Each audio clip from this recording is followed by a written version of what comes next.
আসসালামু আলাইকুম ওয়া রাহমাতুল্লাহি ওয়া বারাকাতুহু। সম্মানিত দর্শক, রাষ্ট্রপতি জনাব শাহাবুদ্দিন চুপ্পুর সঙ্গে আমাদের প্রধান উপদেষ্টা ডক্টর মোহাম্মদ ইউনূসের যে মনস্তাত্ত্বিক দূরত্ব এবং সেই দূরত্বের ভয়াবহতা সম্পর্কে আমরা কম বেশি সবাই জানি। তাদের মধ্যে কি হয়েছে সেটা আমরা জানি না।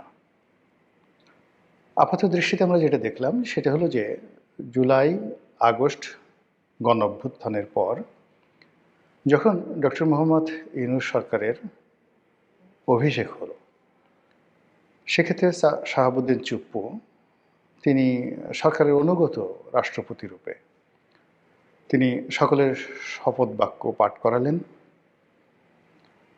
এবং যতটা অপমানিত হওয়া যায়, যতটা লাঞ্ছিত হওয়া যায়, ঠিক ততটা অপমানিত লাঞ্ছিত হয়ে তিনি অনেকগুলো বিষয় মুখ বুজে সহ্য করলেন। বিভিন্ন দূতাবাস থেকে তার ছবি সরিয়ে ফেলা হলো, তাকে বঙ্গভবন থেকে বের করার জন্য মবের সৃষ্টি করা হলো, অকথ্য অশ্লীল অশ্রাব্য ভাষায় তাকে গালাগাল দেওয়া হলো এবং তিনি চুপ থাকলেন। এরপর যেটা হলো যে তিনি বিদেশে যেতে চাইলেন। তাকে তো বিদেশে যেতে দেওয়া হলোই না, বরং বিদেশ থেকে রাষ্ট্রপতির বরাবরে যে কয়েকটি চিঠি এসেছিল, সেই চিঠিগুলো তাকে হস্তান্তর করা হয়নি। তার প্রেস এবং মিডিয়া দেখার জন্য বাংলাদেশের যে রাষ্ট্রীয় কালচার আছে, সেই কালচার অনুযায়ী সেই যে কোনো ঘটনা, অর্থাৎ একজন রাষ্ট্রদূত যাবেন, তার নিকট দেখা করবেন, বঙ্গভবনে যারা যাবেন, সেই বিষয়গুলো সংবাদ মাধ্যমে জানানোর জন্য রাষ্ট্রপতির একটা প্রেস উইংস ছিল।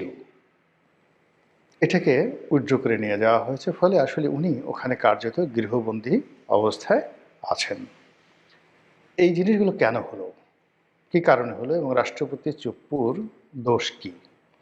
আওয়ামী লীগ জমানাতে তাকে নিয়োগ দেওয়া হয়েছিল এবং তিনি মনে প্রাণে একজন আওয়ামী লীগের। শেখ হাসিনার প্রতি তার আনুগত্য সীমাহীন। তো এটা তো সবাই জানে। তাই যদি হতো তাহলে জুলাই আগস্ট বিপ্লবের পরে সবাইকে পরিবর্তন করা হলো, রাষ্ট্রপতিকেও তো আসলে পরিবর্তন করে দেওয়া উচিত ছিল। কিন্তু সেটা যখন করা হলো না, সেক্ষেত্রে রাষ্ট্রপতিকে যদি আপনি পদে রাখেন, তাহলে ব্যক্তি জনাব শাহাবুদ্দিন চুপ্পু নয়, রাষ্ট্রপতি, গণপ্রজাতন্ত্রী বাংলাদেশ সরকারের রাষ্ট্রপতির যে প্রাপ্য সম্মান এবং মর্যাদা, এটা দিতে জাতি হিসেবে যদি আমরা কার্পণ্য করি, তাহলে আমাদের পুরো শাসনতান্ত্রিক ব্যবস্থাতে যে বদনজির তৈরি হলো, এটি আগামীতে চলতে থাকবে।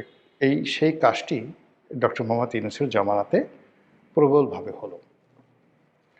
রাষ্ট্রীয় যখন প্রোটোকল প্রদর্শন করা হয়, সেখানে রাষ্ট্রপতি ১ নম্বর ব্যক্তি।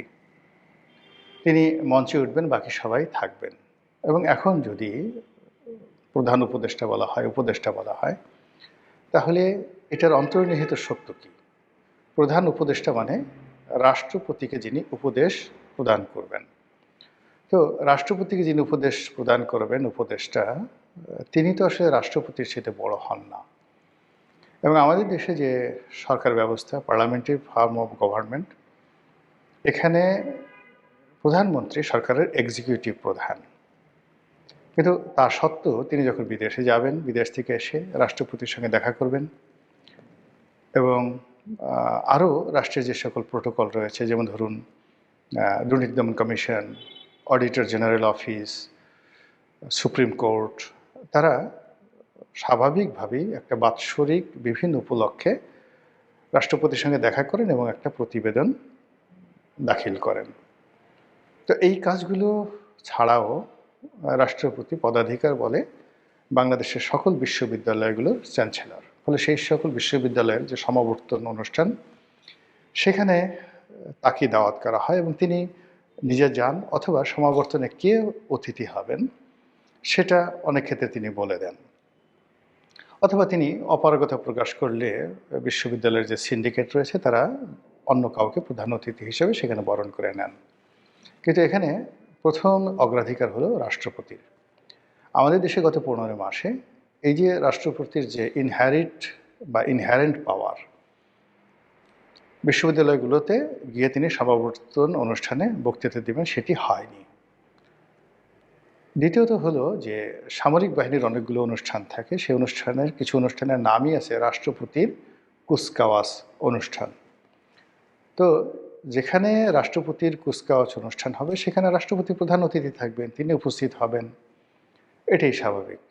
এ সকল অনুষ্ঠানে রাষ্ট্রপতিকে যেতে দেওয়া হয়নি, বাধা তৈরি করা হয়েছে। আমাদের দেশে প্রতি বছর 16 ডিসেম্বর তারিখে যে ন্যাশনাল প্যারেড গ্রাউন্ডে সকল বাহিনীগুলোর প্যারেড প্রদর্শন করা হয়, সেখানেও রাষ্ট্রপতি প্রধান অতিথি থাকেন, তিনি সালাম গ্রহণ করেন। গত 2 বছরে সেটি করা হয়নি। সবাই ধরে নিয়েছেন যে ডক্টর মোহাম্মদ ইউনূস তিনি রাষ্ট্রপতির এই কর্তৃত্ব মানতে চান না। ইউনূস সাহেব মঞ্চে বসে থাকবেন বা মঞ্চে উঠতে পারবেন না, তিনি দর্শক সারিতে বসে থাকবেন আর মঞ্চে দাঁড়িয়ে সালাম গ্রহণ করবেন রাষ্ট্রপতি। এটা দেখতে ডক্টর মোহাম্মদ ইউনূসের জন্য ভীষণ রকম বিরক্তিকর। ফলে এই জিনিসগুলো হয়নি। আর আমরা ধরে নিয়েছি যেহেতু এটা একটা ডক্টর ইউনূসের জমানা, আগে যেভাবে শেখ হাসিনার কথা মতো সব কিছু হতো, এখন ডক্টর মোহাম্মদ ইউনূসের কথা মতো সব কিছু হবে, এটাই স্বাভাবিক। কাজেই ডক্টর মোহাম্মদ ইউনূস যতদিন ক্ষমতায় আছেন ততদিন জনাব শাহাবুদ্দিন চুপ্পু তাকে বঙ্গভবনে চুপচাপ থাকতে হবে এবং যত অপমান, লাঞ্ছনা, গঞ্জনা যা কিছু রয়েছে সেটা হাসি মুখে মেনে নিতে হবে। এবং সরকারের পক্ষ থেকে যে সকল কাগজ যাবে, পত্র যাবে, দলিল যাবে, দস্তাবেজ যাবে, তিনি কোনো রকম প্রশ্ন না করে সেগুলো দস্তখত করে দিবেন। এটা যখন স্বাভাবিক, ঠিক সেই সময়টাতে আমরা দেখলাম যে বঙ্গভবনের সানাই নহবত আবার বেজে উঠল। বঙ্গভবনের যে আলোক উজ্জ্বল যে বর্ণচ্ছটা, সেটা আবার নতুনভাবে যাকে বলা হয় সারা বাংলাদেশে আভা বিতরণ করলো। আর সেই ঘটনাটা ঘটল বাংলাদেশের নতুন প্রধান বিচারপতি তার অভিষেক বা শপথ গ্রহণ অনুষ্ঠানকে উপলক্ষ করে। আপনারা জানেন যে আমাদের দেশের প্রধান বিচারপতি অত্যন্ত গুরুত্বপূর্ণ ব্যক্তি।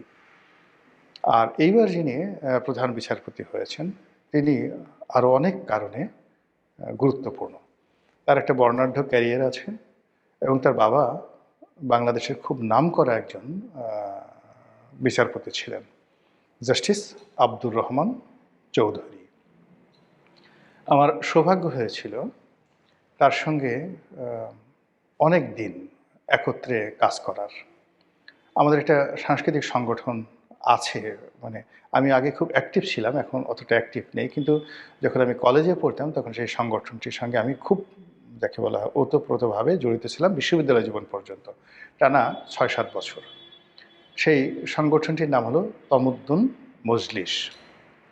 তো জাস্টিস আব্দুর রহমান চৌধুরী তিনি এই তমুদ্দুন মজলিসের একজন মেন্টর ছিলেন। আর তিনি যখন ছাত্র ছিলেন তখন সেই 50-এর দশকে প্রিন্সিপাল আবুল কাসিমের জমানাতে তিনি আমারই মতো একজন কর্মী ছিলেন তমুদ্দুন মজলিসের, এবং সেই কথা বলে তিনি গর্ব অনুভব করতেন। তো তার আছে বর্ণাঢ্য রাজনৈতিক অভিজ্ঞতা, মানে বর্তমান যিনি প্রধান বিচারপতি তার বাবার আব্দুর রহমান চৌধুরীর বর্ণাঢ্য রাজনৈতিক অভিজ্ঞতা। তিনি আইনজীবী হিসেবে খুবই প্রমিনেন্ট ছিলেন, বিচারপতি রূপে খুবই প্রমিনেন্ট ছিলেন, এবং সবচেয়ে বড় কথা হলো তিনি একজন ভাষা সৈনিক ছিলেন। 52 ভাষা আন্দোলনের একজন অগ্রগামী নেতা ছিলেন এবং ওই সময়টাতে সম্ভবত তিনি ডাকসুরও নেতা ছিলেন। খুব উঁচু বংশের লোক, গায়ের রং, চেহারা সুরত দেখলেই আপনার কাছে মনে হবে যে এরা আমাদের মতো অর্ডিনারি বাঙালি নন। তো সেই ভদ্রলোকের সন্তান এখন বাংলাদেশের প্রধান বিচারপতির ছেলে বিচারপতি। তো সেই দিক থেকে এই যে তার যে উচ্চ আদালতে তার যে অভিষেক, এটা দ্বিতীয় প্রজন্ম। তার বাবা প্রথম প্রজন্ম, তিনি দ্বিতীয় প্রজন্ম। আর অন্য একটা বক্তব্যে তিনি বলেছেন যে আইনজীবী হিসাবে এটি তিনি তৃতীয় প্রজন্ম। সম্ভবত তার দাদাও খুব বড় আইনজীবী ছিলেন, তিনি বিচারপতি হননি কিন্তু আইনজীবী ছিলেন। তো তৃতীয় প্রজন্মের আইনজীবী আর দ্বিতীয় প্রজন্মের বিচারপতি। আর মাশাআল্লাহ তার যে চেহারা ছিল তার বাবার মতোই অসম্ভব সুন্দর। এবং আমার মানে আরও ভালো লাগছে যে আমি ঢাকা বিশ্ববিদ্যালয়ের যে ডিপার্টমেন্টের ছাত্র ছিলাম আইন বিভাগের, বর্তমান বিচারপতি সেই বিভাগেরই অগ্রজ বড় ভাই। তো এই মানুষটির অভিষেক অনুষ্ঠান হলো বঙ্গভবনে, এবং সেই বঙ্গভবনের অনুষ্ঠান উপলক্ষে বাংলাদেশের যে গত 16-17 মাস ধরে যে কোর্স অফ অ্যাকশন বঙ্গভবন কেন্দ্রিক কোর্স অফ অ্যাকশন এটি রীতিমতো উল্টে গেল। আমরা দেখলাম যে প্রধান বিচারপতির অভিষেক উপলক্ষে সেখানে যাকে বলা হয় রাষ্ট্রপতি, যেখানে মেহমানে আজিম, মেন্টর, প্রধান ব্যক্তি, রাষ্ট্রের কর্তা ব্যক্তি, এটাকে মেনে নিয়ে ডক্টর মোহাম্মদ ইউনূস সেখানে উপস্থিত হলেন। যথারীতি তিনি শপথ বাক্য পাঠ করলেন। তিনি সম্মুখ সারিতে, দর্শক সারিতে বসে রইলেন। যখন জাতীয় সঙ্গীত হলো, মানে বঙ্গভবনের যে নর্মাল প্রোটোকলগুলো হলো, সেই প্রোটোকলে তিনি অর্থাৎ রাষ্ট্রপতি একেবারে অন্য সময়গুলোতে তার গুড ডেজে যেভাবে তিনি দায়িত্ব পালন করতেন ওইভাবে দায়িত্ব পালন করলেন। আর একজন অনুগত প্রধান উপদেষ্টা রূপে ডক্টর মোহাম্মদ ইউনূসের যেভাবে আনুগত্য দেখানো দরকার ছিল ঠিক সেইভাবে তিনি আনুগত্যটা দেখালেন। এখন প্রশ্ন হলো যে হঠাৎ করে ডক্টর মোহাম্মদ